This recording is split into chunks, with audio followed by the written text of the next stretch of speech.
Like, share and subscribe. Hindi साहित्य पद्य विभाग से कबीरदास जी के दोहे। पहले शुरुआत करते हैं कवि परिचय से। कबीर जी का जन्म सन 1398 ईस्वी में काशी में हुआ था।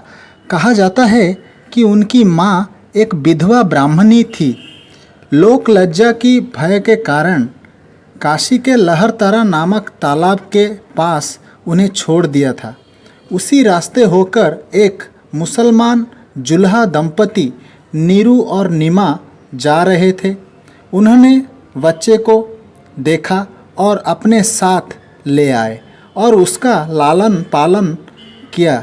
आगे चलकर वह बालक कबीर नाम से प्रसिद्ध हुआ। उनकी पत्नी का नाम लोई था और पुत्र कमाल और पुत्री कमाली था। वे कपड़े बुनने का काम करते थे। रामानंद उनके गुरु थे। 1518 ईस्वी में मगहर में उनकी मृत्यु हुई थी। कबीरदास ने खुद कहा है कि वे ज़्यादा पढ़े लिखे नहीं थे। उन्होंने खुद लिखा है, मसी कागद छुओ नहीं, कलम गई हो नहीं हाथ, लेकिन वे अपने सूक्ष्म अनुभव, प्रखर ज्ञान, बुद्धि और विवेक के बल पर धर्म तथा समाज का मार्गदर्शन करते रहे।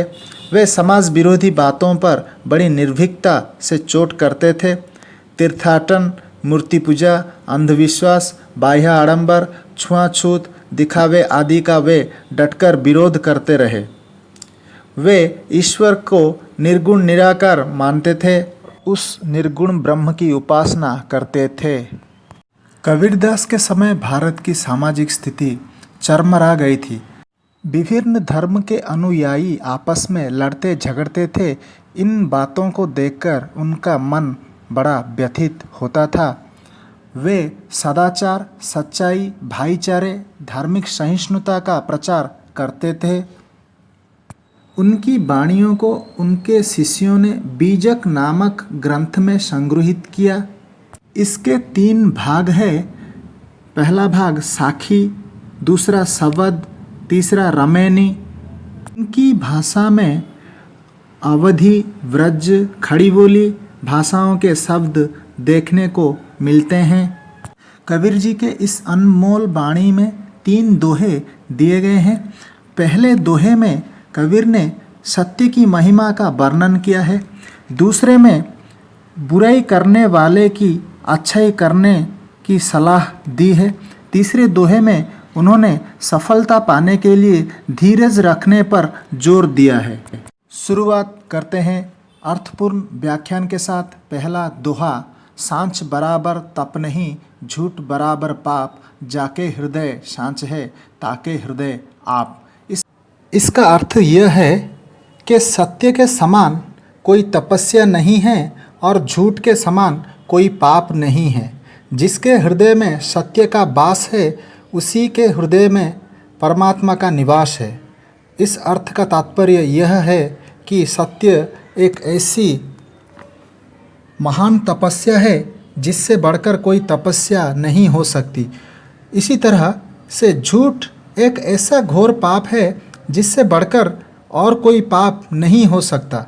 अतएव सत्य रूपी तपस्या के द्वारा ही ईश्वर की प्राप्ति संभव होती है। कहने का भाव यह है कि सत्य का घोर साधना ही जिसकी प्राप्ति मानवता की प्राप्ति है और देवत्व की प्राप्ति है, और यही जीवन की सार्थकता है। दूसरा दोहा, जो तोको कांटा बोबे, ताही बोए तू फूल, तोको फूल को फूल है, बाको है त्रिशूल। इस दोहे में कबीरदास ने समाज को एक संदेश दिया है। उनका कहना है कि अच्छे कर्म का फल अच्छा होता है और बुरे कर्म का फल बुरा होता है। कर्म के अनुसार सबको फल मिलता है। कबीर जी का कहना है कि जो हमारे मार्ग पर कांटा बोता है और हमारी बुराई करता है, हम उस पर गुस्सा ना करें और उसकी बुराई ना करें। बदले में हम उसके मार्ग पर फूल बिछाएं, यानी उसकी भलाई करें, क्योंकि हमारी अच्छाई का अच्छा फल मिलेगा और उसको उसकी बुराई का 3 गुना बुरा फल मिलेगा। उसका उदाहरण देकर उन्होंने यहाँ कहा है कि उसका कांटे के बदले उसको त्रिशूल मिलेगा और हमारे अच्छे कर्म के बदले हमारे मार्ग फूलों से भर जाएगा। तीसरा दोहा, धीरे धीरे रे मना धीरे धीरे सब कुछ होए, माली सिंचे सो घड़ा ऋतु आए फल होए। इस दोहे में कवि ने मन को संबोधित करते हुए कहा है कि हे मन, तू यह बात भली भांति याद रख कि हर काम धीरे धीरे होता है। इसके लिए धैर्य की आवश्यकता है। इसका उदाहरण देकर कबीर कहते हैं कि माली के 100 घड़ा पानी सींचने पर भी किसी भी पेड़ में समय के पहले जल्दी से फल नहीं लग जाते, इसलिए ऋतु की प्रतीक्षा करनी पड़ती है और सही वक्त आने से ही पेड़ में फल लगते हैं।